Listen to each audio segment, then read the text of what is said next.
ಮಧು ಮಧು ಮಧು ಎಲ್ಲೇ ಎಲ್ಲೇ ಅಣ್ಣಯ್ಯ ರಮ್ಯಾ ಅದು ಈ ಊರಿಗೆ ಚೇರ್ಮನ್ ಆಗ್ಯವ್ರಲ್ಲ ಅವ್ರ ಹತ್ರ ಮಾತಾಡ್ಕೊ ಬರ್ತೀನಿ ಅಂತ ಹೋಗವ್ರೆ ನಿಮ್ಮ ಅಣ್ಣಯ್ಯ. ಅವ್ನೇನ್ ಮಾತಾಡೋದು ಅಲ್ಲ, ಅಮ್ಮಯ್ಯನ ಜೈಲ್ಗೆ ಹೋಗಂಗೆ ಯಾಕೆ ಬಿಟ್ಟವು? ತಡಿಬೇಕು ತಾನೆ? ಏನ್ ತಪ್ಪು ಮಾಡ್ತು ಅಮ್ಮಯ್ಯ? ಎಲ್ಲಿ ನಂದಿನಿ ನಂದಿನಿ ಕಂಪ್ಲೇಂಟ್ ಕೊಟ್ಟು ಒಳಗಾಕ್ಸಿದಾಳಂತೆ. ಅವಳು ಅಲ್ಲೆಲ್ಲ ಕೊಟ್ಟಿಗೆಯಲ್ಲಿ ಏನೋ ಕ್ಲೀನ್ ಏನೋ ಮಾಡ್ತಾ ಇದ್ದಾಳೆ. ಅದು ಅತ್ತೇನೆ ಎಲ್ಲ ಮಾಡಬಾರ್ದಾಗಿತ್ತು, ಸುಮ್ಮನೆ ಸಿಗಾಕೊಂಡು ನೋಡು. ಆ ಲಕ್ಷ್ಮಿ ಆಂಟಿಯಿಂದನ ಜೈಲಿಗೆ ಹೋಗಂಗಾಗಿದ್ದು. ನಂದಿನಿ ಮತ್ತೆ ಲಕ್ಷ್ಮಿ ಆಂಟಿ ಎಲ್ಲ ವಿಡಿಯೋ ಮಾಡ್ಕೊಂಡು ಪೊಲೀಸ್ನವ್ರಿಗೆ ತೋರಿಸಿದ್ರು. ಇವತ್ತೇನೋ ಆ ಜಯ ಆಂಟಿನೂ ಸೇರ್ಕೊಂಡು ಅವ್ರನ್ನ ಸಿಗಾಕ್ಸಕ್ ನೋಡಿದ್ರು, ನಂದಿನಿ ಮತ್ತೆ ನಂದಿನಿ ಅಣ್ಣಯ್ಯನ. ಆದ್ರೆ ಅವರಿಬ್ರು ಪ್ಲಾನ್ ಮಾಡಿ ಇವ್ರನ್ನೇ ಸಿಗಾಕ್ಸಿದ್ರು. ಅಷ್ಟೇ, ಇನ್ನೇನು ಇಲ್ಲ. ಏನ್ ಮಾಡಿದ್ರು ಅಂತದು ಅಂತ ಸಿಗಾಕ್ಸಂತ ತಪ್ಪೇನ್ ಮಾಡಿದ್ರು ನಮ್ಮ ಅಮ್ಮಯ್ಯನೂ ಆ ಜಯ ಆಂಟಿನೂ? ಅದೇ ಹಿಂಗೆ ದಿವ್ಯನಿಗೆ ಮತ್ತೆ ಅವ್ರ ಅಮ್ಮಗೆ ಇವ್ರ ಮೇಲೆ ಕಂಪ್ಲೇಂಟ್ ಕೊಡು, ನಿನ್ ಕಾಲ್ ಮುರಿದಿರೋದು ಇವ್ರೆ ಅಂತ ಹೇಳ್ಕೊಟ್ಟಿದ್ದಾರೆ. ಆಮೇಲೆ ಪೊಲೀಸ್ನವ್ರು ಬಂದು ವಿಚಾರಣೆ ಮಾಡಿದ್ರು, ಸಾಕ್ಷಿ ಇಲ್ಲ ಅಂತಂದ್ರು. ಅದಕ್ಕೆ ಸಾಕ್ಷಿ ಹುಟ್ಟಾಕ್ಬೇಕು ಅಂತಾನೆ ಯಾರೋ ಹುಡುಗನಿಗೆ ದುಡ್ಡು ಕೊಟ್ಟು ನಾನೇ ಹಿಂಗೆ ಬೈಕ್ನ ಗುದ್ದಿ ಮುರಿದಿದ್ದು ಇವ್ರು ಇಬ್ರು ಹೇಳಿದ್ರು, ನಂದಿನಿ ಮತ್ತೆ ಚಂದ್ರು ಅಂತ. ಪೊಲೀಸ್ನವ್ರಿಗೆ ನೀನೇ ಹೋಗಿ ಶರಣ್ ರಾಗು ಅಂತ ಹೇಳಿದ್ರು. ಅಲ್ಲೆಲ್ಲ ಬಸವನಗುಡಿ ಹತ್ರ ಹೋಗಿ ಏನೋ ಮಾತಾಡ್ಕೊಂಡಿದ್ದಾರೆ. ಈ ಲಕ್ಷ್ಮಿ ಆಂಟಿ ಎಲ್ಲ ತಿಳ್ಕೊಂಡ್ಬಿಟ್ಟು ನಂದಿನಿ ಕರ್ಕೊಂಡು ವಿಡಿಯೋ ಮಾಡ್ಕೊಂಡಿದ್ದಾರೆ. ಆ ವಿಡಿಯೋ ನೋಡಿ ಅರೆಸ್ಟ್ ಮಾಡಿ ಕರ್ಕೊಂಡು ಹೋದ್ರು. ನಿಮ್ಮ ಅಣ್ಣ ಇವಾಗ ಯಾರೋ ಚೇರ್ಮನ್ ಕೇಳ್ಕೊಂಬತ್ತೀನಿ, ಏನಾರ ಬಿಡ್ಸಕ್ಕೆ ನಾನು ವ್ಯವಸ್ಥೆ ಮಾಡ್ತಾರೆ ಏನೋ ಅಂತಾನ ಹೋಗಿದ್ದಾರೆ. ನೋಡೋಣ ಇರು, ಬರ್ತಾರೆ. ಬಂದ್ಮೇಲೆ ಹೋಗೊಂದ್ಸಲ ಜೈಲಿಗೆ ಹೋಗಿ ನೋಡ್ಕೊಂಬರೋಣ ಹೆಂಗಾಯ್ತೋ ಏನೋ. ಅತ್ತೆ ಪಾಪ ಎಷ್ಟು ಕಷ್ಟ ಅನ್ಭವಿಸ್ತೈತೋ ಏನೋ. ಅಲ್ಲ, ಏನು ಅಷ್ಟಕ್ಕೇನೆ ಕಂಪ್ಲೇಂಟ್ ಕೊಟ್ಟು ಒಳಗೆ ಹಾಕಿಸ್ತಾರ? ಏನ ನಂದಿನಿಗೇನೆ ಏನು ಜೀವ ತೆಗ್ದೇವ್ರ? ಸುಮ್ಮನೆ ಇರ್ಬೇಕಿತ್ತು ತಾನೆ? ಏನು ಜೀವ ಹೋಗೈತೆ ನಂಗೆ ಪೊಲೀಸ್ನವ್ರಿಗೆ ಹೇಳಿ ಒಳಗೆ ಹಾಕ್ಸಿರೋದು ನೋಡು. ಈಗ ಏನು ಮಾಡೋದು ಅಂದ್ರೆ ನಿಮ್ಮ ಅಣ್ಣನೇ ಬಂದ್ರು ನೋಡಿ ಕೇಳು ಅವ್ರೇನಂದ್ರು ಅಂತ. ಅಣ್ಣ ಏನೋ ಇದು, ನೀನಿದ್ದು ಅಮ್ಮ ಇನ್ನ ಜೈಲಿಗೆ ಹೋಗಕ್ ಬಿಟ್ಟಿದ್ಯಲ್ಲ, ಇದೇನೋ ಚೇರ್ಮನ್ ಕೇಳ್ಕೊಂಬತ್ತೀನಿ ಅಂದ ಹೋದಲ್ಲ, ಏನ್ ಹೇಳಿದ್ರು ಅವರು? ಬಿಡಿಸ್ತಾರಂತ ಪೊಲೀಸ್ನವ್ರಿಗೆ ಹೇಳಿ ಒಂದಿಷ್ಟು ದುಡ್ಡು ಕೊಟ್ಟು ಬಿಡ್ಸಕ್ ಹೇಳ್ರಿ ಅಂತಾನ ಕೇಳ್ಬೇಕಾಗಿತ್ತು. ಹೇಳ್ದೆ ನಂದಿನಿ, ಅಯ್ಯೋ ಇದೆಲ್ಲ ಇಲ್ಲಪ್ಪ, ವಿಡಿಯೋ ಸಾಕ್ಷಿ ಐತೆ. ನಾವು ಏನಾದ್ರೂ ಪೊಲೀಸ್ನವ್ರ ಹತ್ರ ಹೋದ್ರೆ ನಮ್ಮನ್ನೇ ಬೈತಾರೆ, ದೊಡ್ಡ ಮನುಷ್ಯರಾಗಿ ನೀವು ಇಂಥವ್ರಿಗೆಲ್ಲ ಸಪೋರ್ಟ್ ಮಾಡ್ಕೊಂಡು ಬಂದಿದ್ದೀರಲ್ಲ ಅಂತೇಳಿ ನಮ್ಮನ್ನು ಬೈತಾರೆ ಅವ್ರು ಪೊಲೀಸ್ನವರು. ನಾವಿಂಥ ಕೇಸ್ಗಳಿಗೆಲ್ಲ ಬರಲ್ಲ, ನೀವೇ ಹೋಗಿ ಅದೇನು ಮಾತಾಡ್ಕೊಂಡು ಬಿಡಿಸ್ಕೊಂಬರಂಗಿದೆ ಬರ್ರಿ, ನಾವು ಬರಲ್ಲ ಇಂಥದಕ್ಕೆಲ್ಲ ಅಂತ ಅಂದರು. ಚೇರ್ಮನ್ ಅವನೆಂಥ ಚೇರ್ಮನ್ ಡಬ್ಬ ನನ್ನ ಮಗ. ಬಿಡು, ವೇಸ್ಟ್ ನನ್ನ ಮಕ್ಕಳು ನಾ ಕೇಳೋದು ಒಂದೇ ಬಿಡೋದು ಒಂದೇ. ನಡಿ ನಾವೇ ಹೋಗಿ ಪೊಲೀಸ್ನವ್ರ ಹತ್ರ ಕೇಳಿ ಏನಂತ ದೊಡ್ಡ ತಪ್ಪು ಮಾಡಿದಾರೆ, ಏನು ಕೊಲೆ ಮಾಡಿದಾರ, ಸುಲಿಗೆ ಮಾಡಿದಾರೋ ಏನು, ಅಥವಾ ಏನು ಆಫ್ ಮಾಡಿದಾರೋ ಏನೋ ಗೊತ್ತಿಲ್ಲದೆ ಅಜ್ಜಯ್ಯ ಕೈ ಮಾತು ಕೇಳಿ ಅವ್ರ ಜೊತೆಗೆ ಹೋಗಿ ಏನೇನೋ ಮಾಡ್ಕೊಂಡಿದ್ದಾರೆ. ಅದೇನ್ ದೊಡ್ಡ ಅಪರಾಧನ. ನಡಿ ನಾವೇ ಹೋಗಿ ಪೊಲೀಸರ ಹತ್ರ ಕೇಳ್ಕೊಂಡು ಬಿಡಿಸ್ಕೊಬರೋಣ ನಡಿ. ಸರಿ ಆಯ್ತು ಬಾ. ಅಲ್ಲ, ಆ ನಂದಿನಿಗಂತೂ ಬುದ್ಧಿಲ್ಲ. ಆ ಸಿದ್ಧ ಏನಂದ ಅವನು ಕೇಳ್ಬೇಕಾಗಿತ್ತು. ನೋಡು, ನಿನ್ನ ಹೆಂಡತಿಯಿಂದ ನಾನು ಅಮ್ಮ ಹಿಂಗೆ ಜೈಲಿಗೆ ಹೋಗಂಗಾಯ್ತು, ನಿನ್ನ ಹೆಂಡತಿಗೆ ಹೇಳಿ ವಾಪಸ್ ಕರ್ಕೊಂಬರಂಗ್ ಮಾಡು ಅಂತಾನ. ಅಯ್ಯೋ, ಅವನು ಎಂಟಿ ಗುಲಾಮ ಆಗ್ಯವನೇ ಬಿಡು ರಮ್ಯಾ. ಈಗ ಅವನು ನಮ್ಮ ಮಾತು ಕೇಳಲ್ಲ, ಮೊದ್ಲಿನ ಸಿದ್ಧ ಅಲ್ಲ. ಆ ನಂದಿನಿ ಬಂದು ಅವನ್ನ ಬದಲಾಯಿಸ್ಬಿಟ್ಟವಳೆ. ಅವ್ನು ಇವಾಗ ಆ ಹೆಂಡ್ತಿ ಪರ. ನಾನು ಕೇಳಿದೆ ಆಲೆ, ನನ್ನ ಹೆಂಡ್ತಿ ಸರಿಯಾಗಿ ಮಾಡ್ಯವಳೆ ಅಂತಾನ ಹೇಳ್ತಾನೆ ಅವನಬ್ಬ. ವೇಸ್ಟ್ ಅವ್ನಿಗೇನಿದ್ರು ದನ ಕಾಯಕ್ಕೆ ಲಾಯಕು. ಅವನಿಗೆ ತಪ್ಪು ಸರಿ ಯಾವುದು ಅಂತಾನ ಗೊತ್ತಾಗಲ್ಲ. ನಮ್ಮಮ್ಮ ಚಿಕ್ಕ ವಯಸ್ಸಿಂದ ಅವನ್ನ ಸಾಕಬಾರ್ದಾಗಿತ್ತು. ಎಲ್ಲಾದ್ರೂ ಮನೆಯಿಂದ ಆಚೆಗೆ ಹಾಕಿ ಕಳಿಸಿದ್ರೆ, ಎಲ್ಲಾದ್ರೂ ಭಿಕ್ಷೆ ಬೇಡ್ಕೊಂಡು ತಿಂದಿದ್ರೆ ಸರಿಯಾಗಿ ಗೊತ್ತಾಗೋದು ಅವನಿಗೆ. ಏನು ಮಾಡ್ತೀಯ, ನಮ್ಮಮ್ಮಗೆ ಬುದ್ಧಿ ಇಲ್ಲ. ಈಗ ಅನುಭವಿಸಂಗಾಗೈತಿ. ಬಾ ರಮ್ಯಾ, ಏನು ಮಕ್ಕ ನೋಡ್ತೀಯ, ಹೋಗೋಣ. ರಮ್ಯಾ, ಯಾವಾಗ ಬಂದೆ ರಮ್ಯಾ? ನಡಿ ಊಟ ಮಾಡು. ಎಲ್ಲಿಗೆ ಹೋಗ್ತಿದ್ದೀರಾ? ಸುಳ್ಗಾಡ್ಗೆ ಹೋಗ್ತೀನಿ. ನಿನ್ಗೆ ಯಾಕೆ ಅದೆಲ್ಲನ? ನಿನಗೇನು ಸ್ವಲ್ಪನೂ ಮನುಷ್ಯತೆನೇ ಇಲ್ಲ ಅಲ್ವೇ? ಯಾಕೆ ರಮ್ಯಾ ಹಿಂಗ್ ಮಾತಾಡ್ತಾ ಇದ್ಯಾ? ಏನಾಯ್ತು ಅಂತ ಬೇರೆ ನನ್ನೇ ಕೇಳ್ತೀಯಲ್ಲ. ನಮ್ಮ ಅಮ್ಮಯ್ಯನ ಜೈಲಿಗೆ ಕಳಿಸಿ ನೀನ್ ನೆಮ್ಮದಿಯಾಗಿದ್ಯಲ್ಲ. ಇನ್ನ ನನ್ನ ಬಾಯಾಗೆ ಕೇಳ್ಬೇಕೇನೋ ಏನಾಯ್ತು ಅಂತ ಕೇಳ್ತಾಳೆ. ನಾವು ಜೈಲಿಗೆ ಹೋಗಿ ಬಿಡಿಸ್ಕೊಂಬತ್ತೀವಿ, ನೀನ್ ಕಳ್ಸಿರ್ಬೋದು. ಅಯ್ಯೋ, ತಪ್ಪು ಮಾಡಿದ್ದಾರೆ, ಹೋಗಿದ್ದಾರೆ. ಆ ತರ ಕೆಲಸ ಮಾಡ್ತಾರೆ ಯಾರಾದ್ರೂ ಹೇಳು? ನಾನೇ ಹಂಗೆ ಮಾಡಿದ್ರೆ ನೀನು ಸುಮ್ಮನಿರ್ತಿದ್ದ? ನಿಮ್ಮ ಅಮ್ಮಗೆ ಸುಳ್ಳು ಯಾರಾದ್ರೂ ಹೋಗಿ ಇವ್ರು ಕೊಲೆ ಮಾಡಕ್ ಪ್ರಯತ್ನ ಪಟ್ಟರು, ಆಕ್ಸಿಡೆಂಟ್ ಮಾಡಿರೋ ಅಂತಾನ ಸುಳ್ಳು ಕಂಪ್ಲೇಂಟ್ ಕೊಟ್ಟು ಅಥವಾ ಯಾರಿಗಾದ್ರೂ ಸುಪಾರಿ ಕೊಟ್ಟು ಹಿಂಗೆ ಮಾಡಿಸಿದ್ರೆ ನೀನು ನಿಂಗೆ ಸಿಟ್ಟು ಬರ್ದಂಗಿರೋದ? ಹೇಳು, ಆ ಥರ ಯಾಕೆ ಮಾಡಬೇಕು?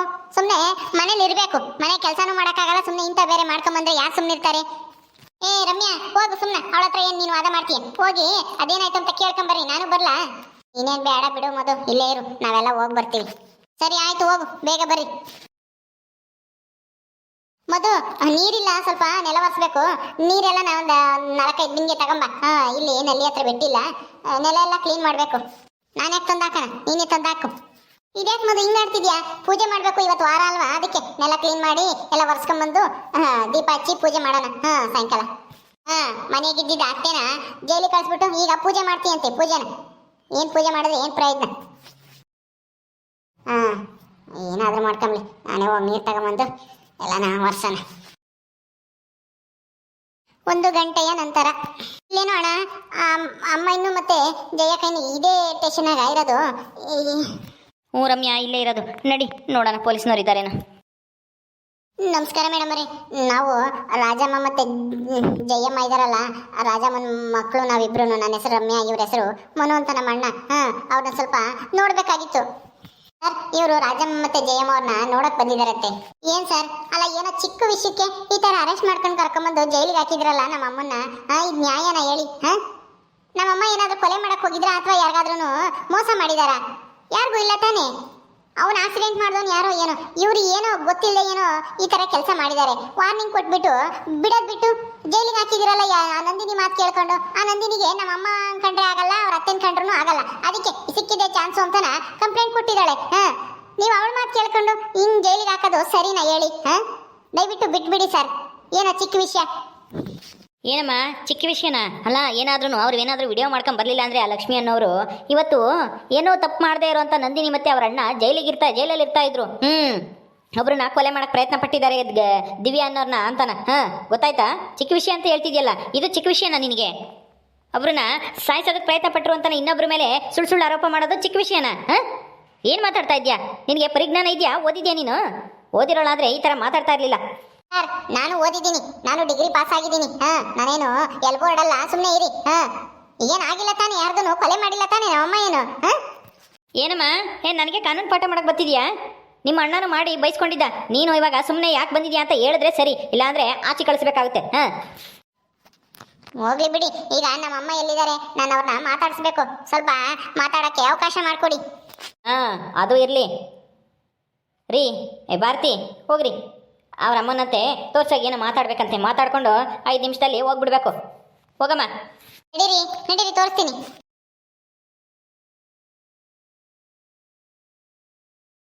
ಅಮ್ಮ ಅಮ್ಮ ಅಮ್ಮ, ಅಯ್ಯೋ ಮನು, ರಮ್ಯಾ, ಅಯ್ಯೋ ಮನು, ನಾನು ಕರ್ಕೊಂಡೋಗೋ ಇಲ್ಲಿಂದನ. ರಮ್ಯಾ ಬಂದೇನಮ್ಮ, ನಾನು ಬಿಡಿಸ್ಕೊಂಡೋಗೆ, ನನ್ನ ಕೈಲಿ ಆಗ್ತಿಲ್ಲ ಇಲ್ಲಿರಕ್ಕೆ. ಅಯ್ಯಯ್ಯೋ, ನಾನೇನು ತಪ್ಪು ಮಾಡಿಲ್ಲ ಕಣೆ, ಎಲ್ಲ ಈ ಜಯಮ್ಮನ ಮಾತು ಕೇಳಿ ಹೋಗಿ ನಾನು ಸಿಗಾಕೊಂಡಂಗಾಯ್ತು. ಸುಮ್ಮನಿರೇ ರಾಜಿ, ಏನು ಅಗಲಾಗಲ ಹೇಳಿದ್ದೆ ಹೇಳ್ತಾಳೆ ನನ್ನಿಂದ ಅಂತ. ನಾನೇನಾದ್ರೂ ನಿನ್ನ ದರ ಹೇಳ್ಕೊಂಡೋಗಿದ್ದ, ಬರಲ್ಲ ಅಂತ ಅಂದ್ರೂ ಬರಲ್ಲ ಅಂತ ನೀನು ಹೋಗ್ಬೇಕಾಗಿತ್ತು. ನಿನಗೂ ಬೇಕಾಗಿತ್ತು ನಂದಿನಿ ಒಳಗಾಕ್ಸಿ ನಾನು ಯಜಮಾನಿಕೆ ಮಾಡಬೇಕು ಅಂತನ ನೀನು ಬಂದಿದ್ದು. ಈಗ ನಾನು ಒಬ್ಬಳ ಮೇಲೆ ತಪ್ಪು ಹಾಕಕ್ಕೆ ನೋಡ್ತಾಳೆ. ಅಯ್ಯೋ ರಮ್ಯಾ ನೋಡೆ ನನ್ನ ಅವಸ್ಥೆ ಹೆಂಗಾಗೈತಿ ಅಂತನ. ಅಯ್ಯೋ ಅಮ್ಮ, ನಿನ್ನ ಈ ಸ್ಥಿತಿಲಿ ನೋಡ್ತೀನಿ ಅಂತ ಅನ್ಕೊಂಡೇ ಇರಲಿಲ್ಲ. ಯಾಕಮ್ಮ ಎಲ್ಲ ಇಂಥ ಕೆಲಸ ಮಾಡ್ಕೊಂಬಕ್ ಹೋದೆ? ನಿನ್ಗೆ ಯಾಕೆ ಬೇಕಾಗಿತ್ತು? ಸುಮ್ಮನೆ ಇರ್ಬೇಕು ತಾನೆ? ಈ ಜಯಕೈ ಮಾತು ಕೇಳಿ ನೀನು ಯಾಕೆ ಅವಳಿಗೆ ಜೈಲಿಗೆ ಕಳಿಸ್ಬೇಕು ಅಂತಾನ ಏನೇನೋ ಸುಳ್ಳೆಲ್ಲ ಕಂಪ್ಲೇಂಟ್ ಕೊಡಿಸಿ ಯಾವನ್ನ ಬುಕ್ ಮಾಡಿ ಇದೆಲ್ಲ ಬೇಕಾಗಿತ್ತೇನಮ್ಮ. ಸುಮ್ಮನಿರಕ್ಕೆ ಆಗ್ತಿರ್ಲಿಲ್ವಾ ನಿನಗೆ? ಎಂತ ಕೆಲಸ ಮಾಡ್ಕೊಂಡೆ ನೋಡು, ನಿನ್ ಕೈಯಾರೆ ನಿನ್ ಜೀವನ ಹಾಳು ಮಾಡ್ಕೊಂತ ಇದೀಯ ಜೈಲಿಗೆ ಬರಕ್ಕೆ. ಅಯ್ಯೋ ರಮ್ಯಾ, ಈಗ ಅದೆಲ್ಲ ಬಿಟ್ಟಾಕು, ನಾನು ಬಿಡಿಸ್ಕೊಂಡೋಗೆ ಬೇಗ. ನನ್ನ ಕೈಲಿ ಇಲ್ಲಿ ಇರೋಕ್ಕಾಗಲ್ಲ, ಮನೆಗೆ ಮಕ್ಕಾಗಲ್ಲ, ಇಲ್ಲಿ ಊಟ ಸೇರಲ್ಲ ಸರಿಯಾಗಿ. ಅಮ್ಮ, ಈ ಕತ್ಲೆ ಕೋಣೆಲಿ ಕುತ್ಕೊಂಡಿರ್ಬೇಕು. ಅಯ್ಯಪ್ಪ, ಬಾತ್ರೂಮ್ಗಂತೂ ಹೋಗೋಕ್ಕಾಗಲ್ಲ ಕಣೆ. ಗಬ್ಬು ವಾಸನೆ, ಯಪ್ಪ ಸಿಸಿ. ಎಂತ ಕ್ಲೀನ್ ಮಾಡಿದ್ರು ಏನು ಸುಡ್ಗಾಡು ಅಪ್ಪ. ನನಗಂತೂ ನರಕ ನೋಡ್ದಂಗೆ ಆಗ್ತೈತಿ ಕಣೆ. ಬೇಗ ಕರ್ಕೊಂಡೋಗಿ ರಮ್ಯಾ. ಅಮ್ಮ, ಕರ್ಕೊಂಡೋಗಿದ್ದೆ ನಮ್ಮ ಮಾವನ ಮನೆ ಏನಮ್ಮ, ನಾವು ಹೇಳ್ದಕ್ಕೆ ಕಲ್ಸಕ್ಕೆ ಪೊಲೀಸ್ನವರು. ಇರು, ಬೇಲ್ ತಗೊಂಬಕ್ಕೆ ಇವತ್ತೇ ಹೋಗ್ಬಿಟ್ಟು ಅರ್ಜಿ ಹಾಕ್ತಿದೀವಿ. ನಾನು ಮನೂನು ಮಾಯಾನು ಬರ್ತೀನಿ ಅಂತ ಹೇಳ್ತಾ ಇದ್ಲು. ಅವಳು ಬಂದ್ರೆ ಇಬ್ರು ಸೇರಿ ನಿಮ್ಮಿಬ್ರಿಗೂ ಜೈಲ್ ತಗೊಂಬಕ್ಕೆ ಪ್ರಯತ್ನ ಮಾಡ್ತೀವಿ. ಜಯಾಂಟಿ, ಏನಂಟಿ ನೀನು ಈ ಥರ ಮಾಡ್ಬಿಟ್ಟಿಯಲ್ಲ? ಅಯ್ಯೋ, ಏನು ಮಾಡೋದೆ ರಮ್ಯಾ, ಹಿಂಗಾಗುತ್ತೆ ಅಂತ ನನಗೇನು ಗೊತ್ತಿತ್ತು ಹೇಳು? ನಂದಿನಿ ಅಲಸ್ಮಿ ಇದ್ದಾಳಲ್ಲ, ಅವಳು ಬರಲಿಲ್ಲ, ಅವಳು ಕೇಳಿಸ್ಕೊಂಬಲಿಲ್ಲ ಅಂದ್ರೆ ನಮ್ಮ ಪ್ಲಾನ್ ಏನು ಗೊತ್ತೇ ಆಗ್ತಾ ಇರಲಿಲ್ಲ. ಇವತ್ತು ನಾವಿರೋ ಜಾಗದಲ್ಲ ನಂದಿನಿ ಚಂದ್ರು ಇರೋರು. ಲಕ್ಷ್ಮಿಗೆ ಐತೆ ಮಾಡ್ತೀನಿ ಇರು, ನಾನೊಂದು ಸ್ವಲ್ಪ ಜೈಲಿಂದ ಬಿಡುಗಡೆ ಆಗಿ ಬರಲಿ, ಅವಾಗಿರೋದು ಅವಳಿಗೆ ಆಟ ಆಡ್ತೀನಿ. ಇಬ್ಬರನ್ನು ಸೇರಿಸಿ, ನಂದಿನಿನೂ ಆ ಲಕ್ಷ್ಮಿನೂ ಅವರು ಜೈಲಿಗೆ ಬರಬೇಕು, ಹಂಗೆ ಮಾಡ್ತೀನಿ ಇರು. ಅವ್ರನ್ನ ಸುಮ್ಮನೆ ಬಿಡಲ್ಲ, ನಾನು ಜೈಲಿಗೆ ಹಾಕ್ಸಿರೋದನ್ನ. ಅಯ್ಯೋ ಜಯಕಯ್ಯ, ಅಲ್ಲ ಅವಕ್ಕ ಲಸ್ಮಕ್ಕ ನಂದಿನಿ ಕಡೆಗೆ ಸಪೋರ್ಟು ಯಾವತ್ತಿದ್ರು. ಸುಮ್ಮನೆ ಏನೇನೋ ಏನೋ ಮಾಡ್ಕೊಂಬಕ್ಕೆ ಹೋಗ್ಬೇಡ್ರಿ. ಬೇಲ್ ಸಿಗೋವರೆಗೂ ಒಂದು ಸ್ವಲ್ಪ ಸಮಾಧಾನ ಮಾಡ್ಕೊಂಡಿರ್ರಿ. ಎಷ್ಟು ದಿನಕ್ಕೆ ಸಿಗುತ್ತೆ ಅಂತ ಹೇಳೋಕ್ಕಾಗಲ್ಲ. ವಾರ ಆದರೂ ಆಗ್ಬೋದು, 15 ದಿವಸ ಆದರೂ ಆಗ್ಬೋದು. ಸ್ವಲ್ಪ ತಾಳ್ಮೆಯಿಂದ ಇರ್ರಿ, ನೋಡೋಣ, ಬಿಡಿಸ್ಕೊಂಬರೋಣ. ಅಮ್ಮ ಅಳಬೇಡ, ನಾವಿದ್ದೀವಿ, ಧೈರ್ಯವಾಗಿರು. ರಮ್ಯಾನೂ ಇದ್ದಾಳೆ, ಜಯಾಂಟಿ ಮಾಯಾ ಮತ್ತು ಜಗ್ಗುನು ಬರ್ತೀವಿ ಅಂತಿದ್ರು. ಆಮೇಲೆ ಏನೋ ಬ್ಯೂಟಿ ಪಾರ್ಲರ್ಗೆ ಯಾರೋ ಎಮರ್ಜೆನ್ಸಿ ಯಾರೋ ಬಂದಿದ್ರಂತೆ, ಬೇಗ ಮೇಕಪ್ ಮಾಡುವೆ ಅಂತಾನ. ಹಂಗಾಗಿ ನಾನು ಮಧ್ಯಾಹ್ನಕ್ಕೆ ಬರ್ತೀನಿ, ನೀವು ಹೋಗಿ ಬರ್ರಿ ಅಂತ ಹೇಳ್ದು ಮಾಯಾ. ಹಂಗಾಗಿ ಬಂದ್ವಿ. ಮಾಯಾನು ಜಗ್ಗುನು ಬರ್ತಾರಂತೆ, ಅವರು ನೀನು ನೋಡ್ಕೊಂಡು ಹೋಗೋಕ್ಕೆ. ಧೈರ್ಯವಾಗಿರ್ರಿ, ಬೇಲ್ ತಗೊಂಡು ಬಿಡಿಸ್ಕೊಂಡು ಹೋಗ್ತೀವಿ. ರೀ ಟೈಮ್ ಆಯ್ತು ಬನ್ರಿ. ಸರಿ ಅಮ್ಮ, ಟೈಮ್ ಆಯ್ತಂತೆ, ನಾವು ಹೋಗ್ತೀವಿ. ಹುಷಾರು, ಧೈರ್ಯವಾಗಿರ್ರಿ, ಏನೂ ಆಗಲ್ಲ, ಬಿಡಿಸ್ಕೊಂಡು ಹೋಗ್ತೀವಿ. ಏನು ಧೈರ್ಯನೋ ಏನೋ. ಸರಿ ಆಯ್ತು, ಬೇಗ ಬಿಡಿಸ್ಕೊಂಡು ಹೋಗ್ರಪ್ಪ. ಅಯ್ಯೋ ರಮ್ಯಾ, ಮನು ಹೋಗೇ ಬಿಟ್ರ.